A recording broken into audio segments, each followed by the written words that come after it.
Captain Insano shows no mercy.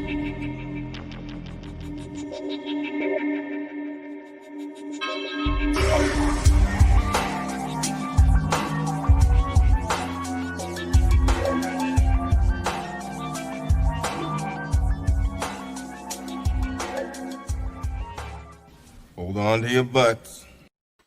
What's up, everybody? Welcome back to the Basement Monsters podcast. I'm Ivan Vargas. Luke Nettles will be joining me in a couple seconds. He just had a last-minute bathroom break, if you want to say potty time. But welcome back, guys. Another Sunday, another good matchup to start. We got the Titans and the Steelers.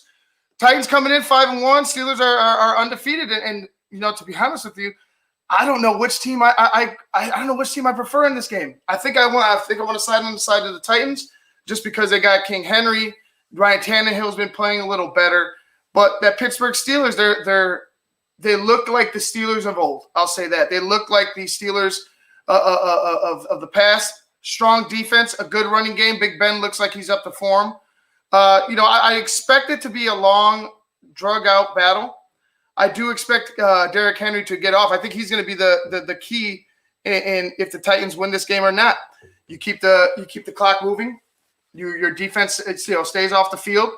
You give Ryan Tannehill a chance to make less mistakes. The pressure's off of him now. Now Ryan Tannehill doesn't have to be all world. It could be you could mix it in. It's about time. What's up? Who you got? I got everybody here. What? Say what's up. We're live. To who? What do you mean? All right, what's up, dude? I said, everybody, this is Luke Nettles. How was that release? Good? Felt amazing. Great? Amazing. How he's feeling that tequila stuff from last night? Don't remind me. Anyway, I was telling everybody about the Titans and the Steelers and how I feel like Derrick Henry this game is going to be the key in pretty much every Titans game, the key to a victory.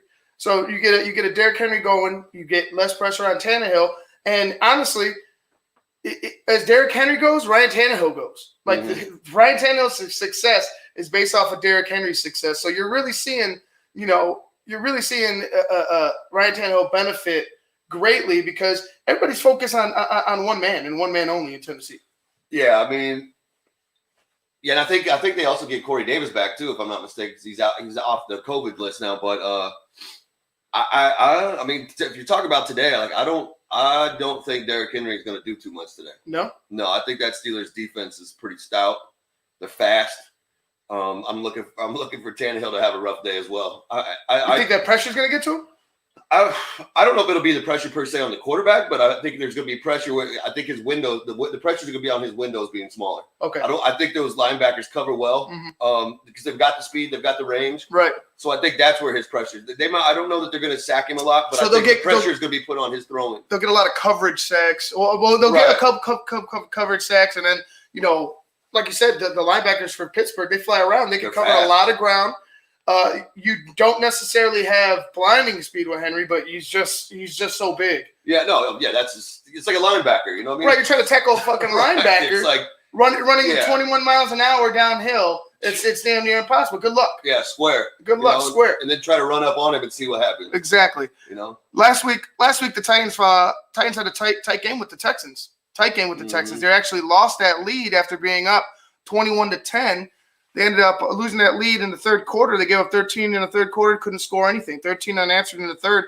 They went ahead and gave up 13 more in the fourth, but were able to go ahead and battle back to score 15 points and send it to overtime, where they ultimately ended up winning. It was somewhat pedestrian-like for the running game of the Texans, but to be honest with you, Houston's Houston. I know they fired Bill O'Brien. I know that they're going in another direction, but to be honest with you, it's still the same team. This team's going to be a mediocre team, the Texans. So them giving up 36 points to them, and they got Deshaun Watson, so anything could go. But you're trying to be the dominant team in that AFC, and this is a game where if you don't come out ready to defend us, ready to fight, ready to punch a motherfucker in the mouth, they're going to lay the wood to you in this Pittsburgh Steelers team. Yeah, they're the that's the thing. Like Tennessee, I mean, like what you just said, you just spoke about it. Tennessee is suspect against the pass. Mm-hmm. What's his name? What's the quarterback's name in Houston? Tannehill? Oh, Houston. Deshaun Watson. Deshaun Watson, yeah. So Deshaun Watson did that. Now they're going up against a Roethlisberger that's put up 11 touchdowns and only 1 interception on the year. Tennessee's going to be. And where the hell was that? Today. Where the hell was this Ben from Big Ben? I thought he was done. Yeah, no, that's what I'm saying. Is he healthy? It's been so quiet. It's like he's just doing it quietly. It's crazy, but the Tennessee defense. I mean, Deshaun Watson's pretty good. When he has the opportunities. But Ben's been doing it. You know what I mean? Like Ben's been doing it. Now he's got he's got his new toy out there in Claypool. I'm looking for the Steelers to Chase Claypool has been he's been I'm looking for the Steelers to put up. I'm going to pick it right now. I'm going to tell you right now. It's going to be 33-17. Really, Steelers that bad, huh? Yeah, and I love Tennessee. You hear me talk about it, like.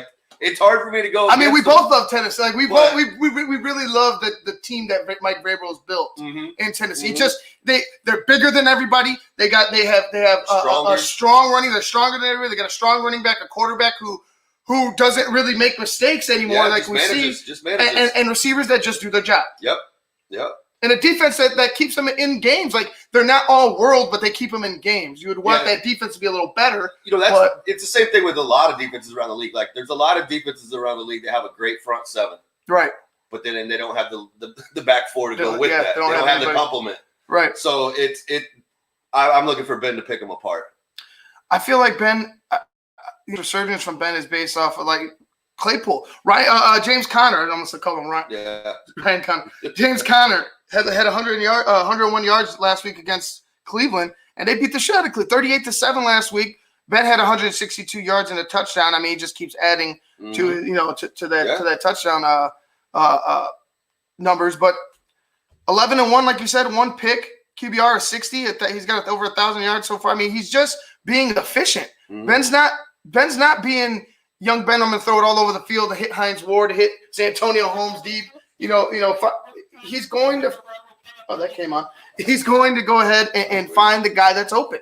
He's going to find the open man, and that's what he's been doing so far, and relying on his defense to get him in position to be successful.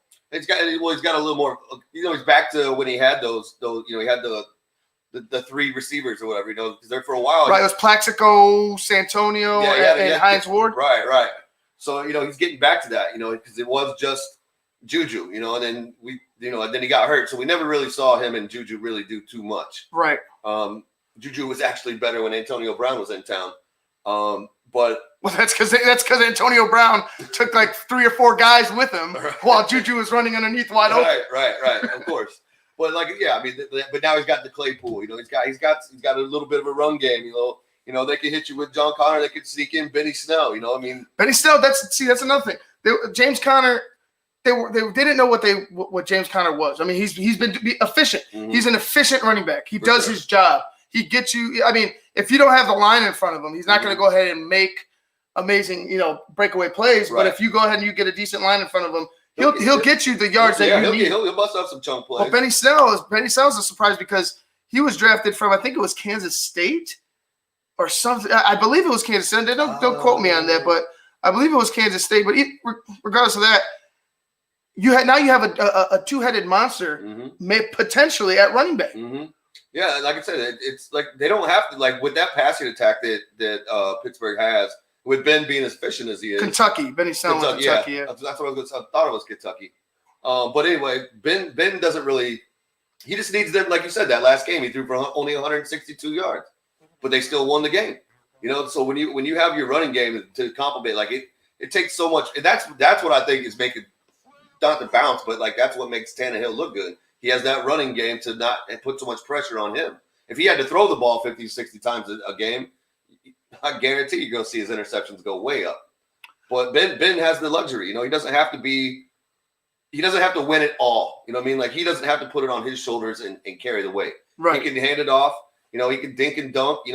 He's got options, and he looks. His arm doesn't look like it's falling off. Yeah, no, it doesn't look like his arm's falling off. He's still got some oomph on that ball when he throws it. So the thing is that Chase Claypool has just been this godsend for him. He's like we've seen highlights from Chase Claypool, pretty much every week. Yeah, you're hearing his name now, and that's something that they've lacked for a while since AB. I mean, Juju was decent, but if you're gonna if this kid's gonna be your number one, and I mean the number one, like your main guy, I think they're in good shape. You got a strong defense, you got a strong running game, a veteran quarterback like Ben. This Pittsburgh Steelers team might be back. Yeah, well, they'll be back, but they won't be back for long because once Ben goes down, they're back. You think Ben's gonna go down? No, I mean not go down like. I'm just saying once he goes down, like he retires. I see. Maybe one more year, maybe that may be stretching it at best. But once he's gone, I mean, because we already saw the Mason Rudolph project. Yeah, that doesn't work. Well, yeah, it wasn't. That's not working. So I mean but I mean they're on the right track. I mean they're kicking ass right now. Right. Like, so maybe that's what it is. Maybe there's something we don't know, and Ben is going to hang it up, and these guys are playing their asses off for him. Who knows? Maybe this might be maybe they're playing for pride. Like maybe they're playing strong because Ben it's done after this year. Yeah. Like how much more can your body take, Ben? Right. Like you know what I'm saying? Like you're a Frankenstein out there right now. It's like watching Gronk, but like even worse, like older. You know what I mean? Like Gronk, but even worse bones. Yeah. Like you know what I'm saying? But it's good on the Steelers. They're like I said, Mike Tomlin's got them playing well again. He's back. They didn't give up on him. They didn't fire him. Right. There's question marks. There's huge question marks about the Steelers. Like what the hell's going on? They weren't doing Pittsburgh like things, and all of a sudden they're back. Yeah. Back like out of nowhere. All right, let's move on to this other game. Your game, big game. It's a reunion of sorts. Yeah. With the Las Vegas Raiders playing the Tampa Bay Buccaneers. Luke's Tampa Bay Buccaneers. As you can see the fathead Derek Brooks up there. Luke's Tampa Bay Buccaneers versus the Las Vegas Raiders, and I think this is going to be an instant classic. It has all the makings of being a slugfest. You got two coaches with personalities bigger than the teams, damn near. Right. And Bruce Arians and Chucky and John Gruden. You got Tom Brady on one side. You got a scrappy quarterback in Derek Carr on the other. You got Josh Jacobs. You got Ronald Jones. Like it's a heavyweight fight. Yeah. At 3:00 today. Yeah, it's good. It should be a good game. I mean, it could go either way. To tell you the truth, Tampa's got that number one defense now, so that's going to help. But yeah, Carr, if they can get pressure on Carr. And play that Carlton Davis out there on the corner is just killing it right now. Yeah, he's killing it right now. So I mean, Carr's gonna have his work cut out. But that front seven is just it's speedy, it's fast, it's nasty, and it just plugs holes. Yeah, I mean, like it's just like that's what's going to be the most. If here's what I'm going to tell you about this game is if Josh Jacobs can bust through those holes and run. The Raiders are going to win this game. Oh, if Josh Jacobs, if Tampa stops Josh Jacobs, Tampa's going to win the game. I feel like even with losing Vita Vea, that Tampa Bay team we saw last week against Aaron Jones and the Packers shut them down. Dude, they smacked the shit out of the Packers. Yeah, they beat that offensive line up, and granted, the Packers' offensive line started taking some blows. A couple guys went down. Bakhtiari went down. But nonetheless, you still play the game. They shut that running game down. It was a quiet day for the Packers running game. That's for the most part for a little over a year has been amazing. Yeah. Jones is a beast. Yeah, dude. That Tampa that defense needs to show up today if they want to get a win in the new stadium over there in Las Vegas. I think they're playing in Vegas. I'm not sure. I have to check. But I mean, you're right. They do. And the Raiders last game they beat the shit. Well, they didn't beat the shit out of them. They ended up outlasting, out surviving the Kansas City Chiefs 40-32. But this game was a slugfest too. And the Raiders, they stood up to the challenge. Derek Carr, 347 yards, 3 touchdowns and a pick.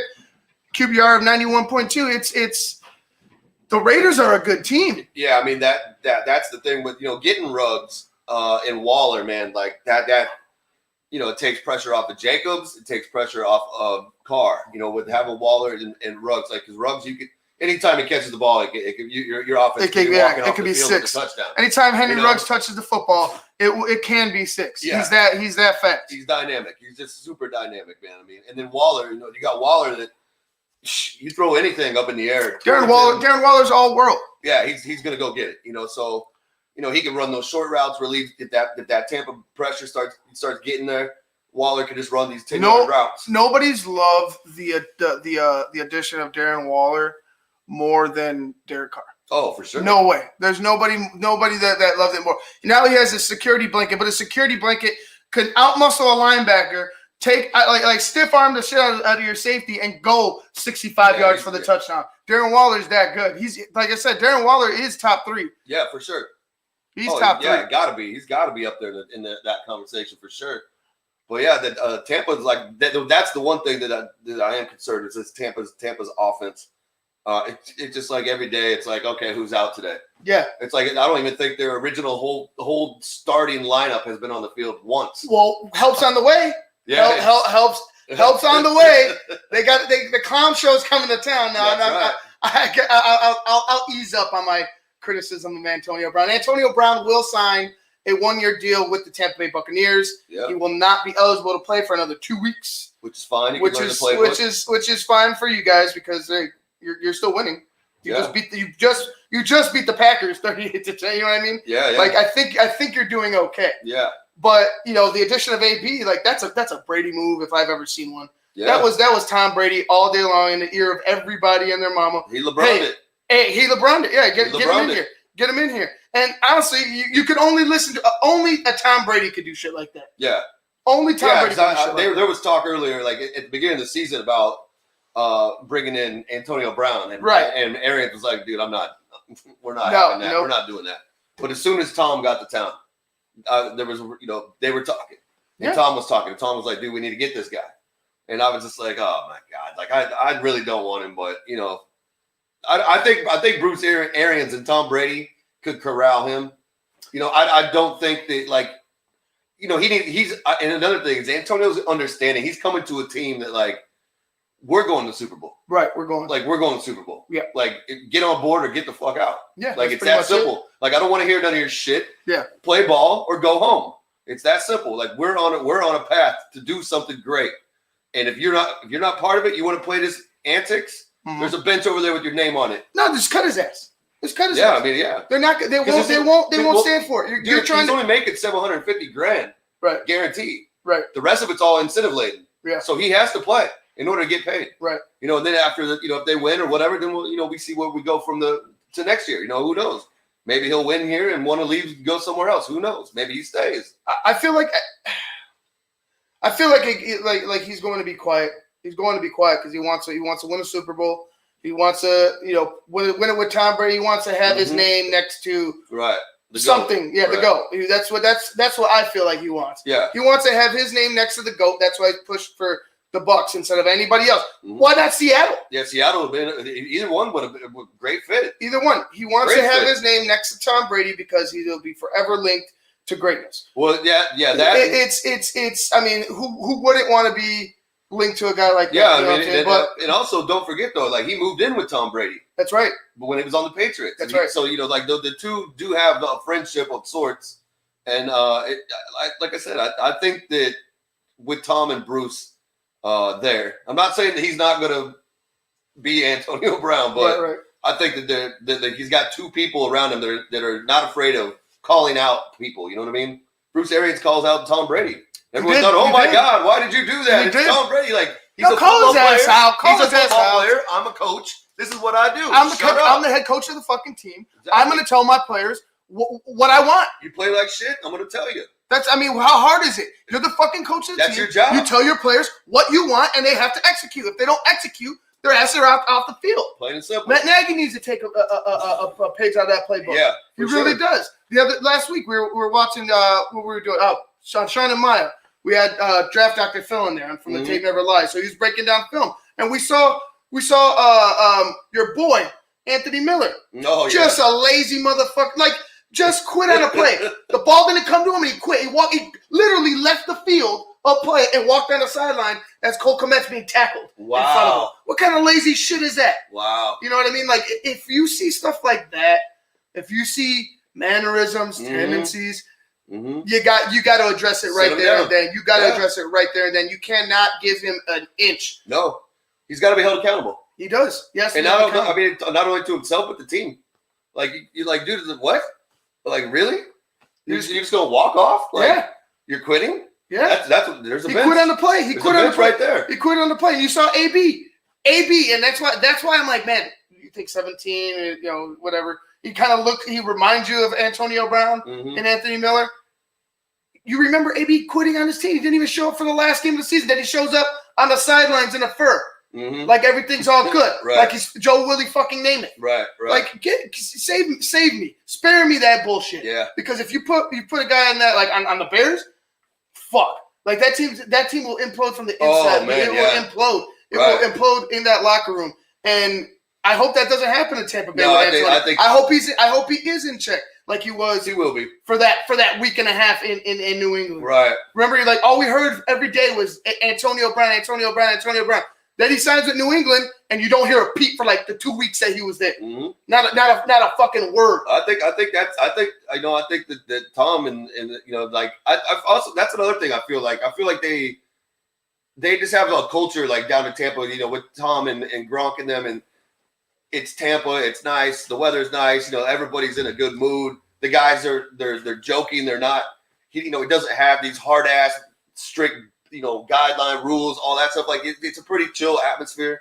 And like I said, him and Brady, like they live with each other. So I mean, like they know each other better than anybody. You know what I mean? Mm-hmm. So I mean, I really don't see Antonio becoming a problem. But if he does, I know for a fact that Bruce and Tom will be talking to this guy. We'll be addressing that shit. I mean, you have because I got two receivers right here that are both 1,000-yard receivers. I don't need you. No, you don't. I'm just adding. You know what I mean? In case one goes down, that's the only reason we're signing you right now. Well, because you've had those injury problems all year. Exactly. Godwin's been down. Evans has been down. Miller, Watson, everybody. You have this carousel of injuries, right? And you're in and out. If you could find something in an Antonio Brown, you know who he is. He's always going to work. That's one thing about Antonio. He might be a piece of POS off the field. He might be a jackass, an asshole, whatever you want. The guy works on his craft. Yeah. Period. That's why for a few years he was the number one receiver in the league. For sure. More yards than anybody. For sure. That's why. So he is a hard worker. He is a good football player. Is he a good teammate? To be determined. That's to be determined now. like the MO is he's not.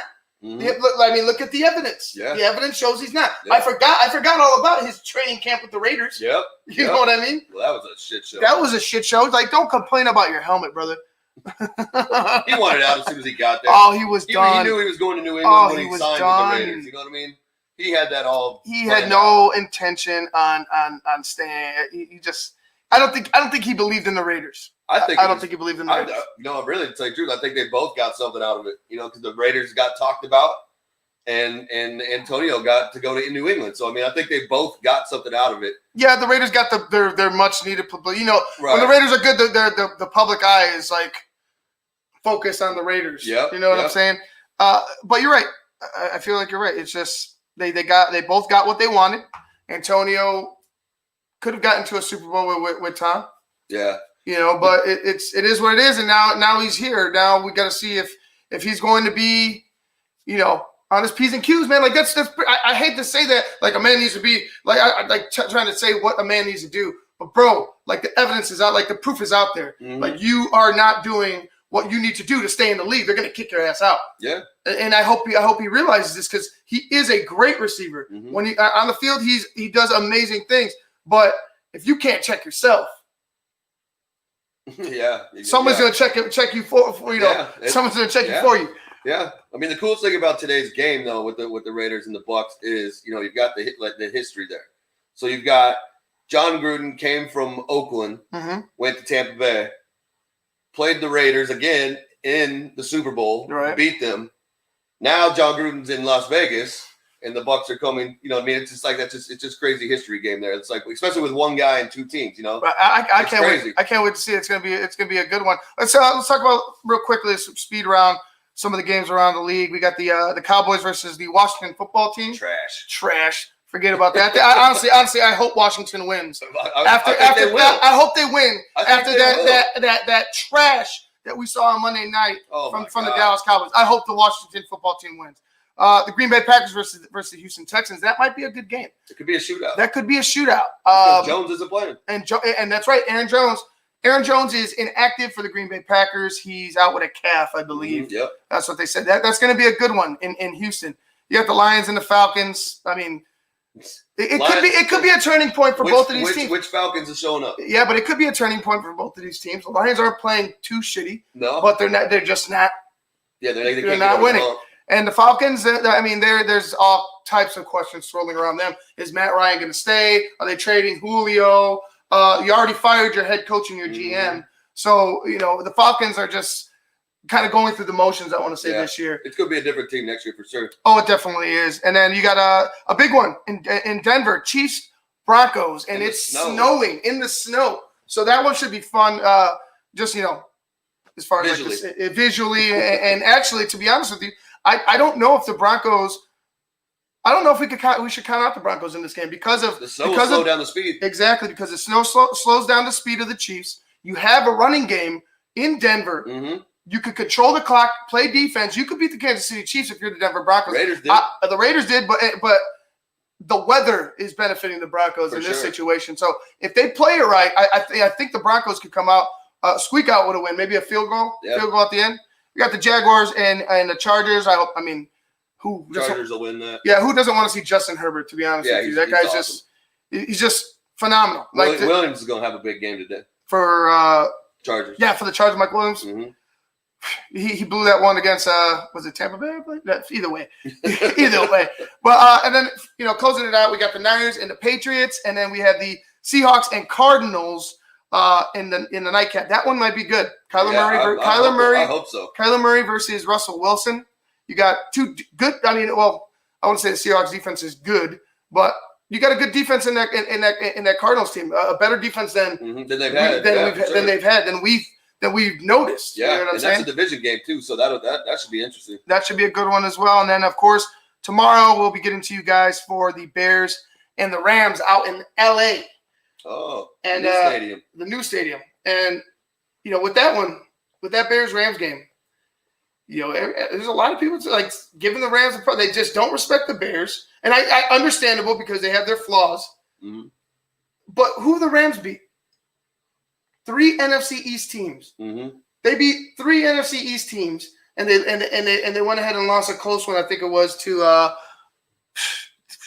either way, they lost a close one to a better team than those 3. Mm-hmm. The NFC East is garbage. Yeah. I'm not worried about padded stats from a Rams team that played 3 teams that may not even be in the playoffs. Mm-hmm. To be honest with you, like 3 teams, one that leads that pretty much leads the division. Right. That can't. Well, I think the Eagles lead the division now, but one that leads the division, that led the division, the Cowboys, and then you got the Giants and I believe the Redskins. I'm not afraid of the Rams. I'm not afraid of the cement shoes Goff. Once you put some pressure on his ass, he can't go nowhere. You put pressure on Goff, he can't go nowhere. Yeah, I remember the game. This has been a couple years ago, but I remember the game when the Rams came to town, and that's where they were. They had Cooks, they had Cup, they had all these guys, Gurley, and they were on fire. It was that same year that the Rams in Kansas City had that most watched Monday Night Football game. Right. It was that year they played the Bears, and the Bears just made them look simple. Made them look basic. I was like, wow. The thing is they have a running game now. So high. They have a 3-headed monster in their running game, and that's going to be key. The Bears aren't as bad as we think on the run. They're not good, but they're about middle of the pack. I think it was like 15th or so or something like that. I don't believe in the Rams. I believe in Jalen Ramsey. Mm-hmm. I believe in Aaron Donald. Right. I don't believe in the rest of your team.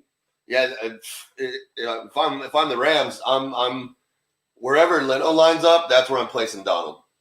Even if you're in that D tackle, put him line up. Put him out to the edge. Aaron, you're playing end this game. Yeah. You're playing end against Jay Leno. End against Jay Leno today, Aaron. We're just gonna take I know it's not your position, Aaron, but you're gonna win every time if you face Leno. You want to set the most sacks in the game record. Line up against Leno. I swear, if I see any highlight from Leonard Floyd, I'm going to puke. Any type of highlight. Make a tackle. One tackle. I don't give a shit. I'm going to throw up in my mouth because I never want to see Leonard Floyd play football again. Like that, he was that disappointing to me as a football player in Chicago. Right. That disappointing. So if Leonard Floyd does anything successful, I'm going to be pissed off as a Bears fan. He's not that bad. Oh, stop that shit. You're just trolling now. All right, guys, we're going to get out of here. We're going to have a couple beers. We're going to probably toke up a little bit, and then start watching the games. We'll get to you guys at the halftime of the Titans and the Steelers. This has been the Basement Monsters podcast on SportsZone Chicago. I'm Ivan Vargas. That's Luke Nettles. We'll see y'all at half. Peace.